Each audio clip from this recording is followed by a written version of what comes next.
are now calling the Republican frontrunner, Wisconsin Governor Scott Walker, talking about freshman Senator Joni Ernst. She's the Republican behind the roast and ride, who may be Iowa's new kingmaker. I was out there and had a chance to talk to Walker before he jumped on his Harley.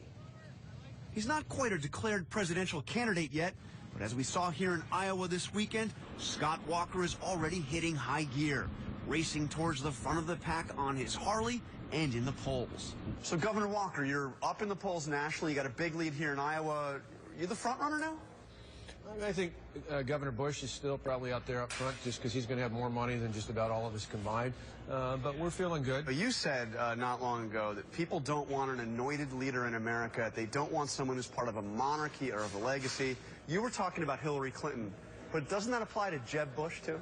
Well, I mean, I think it's really the contrary. I hope independents and even some discerning Democrats will see we're striking a stark contrast with Hillary Clinton. You know, we're new, fresh face, taking on someone from the past. If you got to run this Republican primary first, Jeb Bush, this would be the third Bush. You're talking about a monarchy, a legacy. Doesn't that apply to Jeb? Well, but again, I think it's one of those where in a Republican primary, if we were to get in, people want to see how you're going to step up and contrast yourself with Hillary Clinton. And the fact that she's not going through a primary, or at least a real primary, she's not going to be highly contested out there, I think is a disadvantage, not just for the Democrats, it's a disadvantage for the American people. So you said that the nominee should be a governor, a former governor, and the running mate should be a governor, a former governor. You still believe that?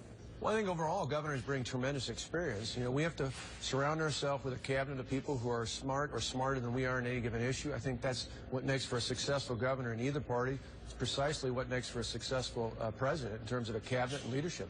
So would you categorically rule out a senator like Marco Rubio? No. I mean, I think my preference then, and it still is today, that I think governors are well-tested leaders because they don't just talk about it, they don't just give speech about it, they have to do it. But someone like Marco Rubio, I have real confidence in. Walker is best known for his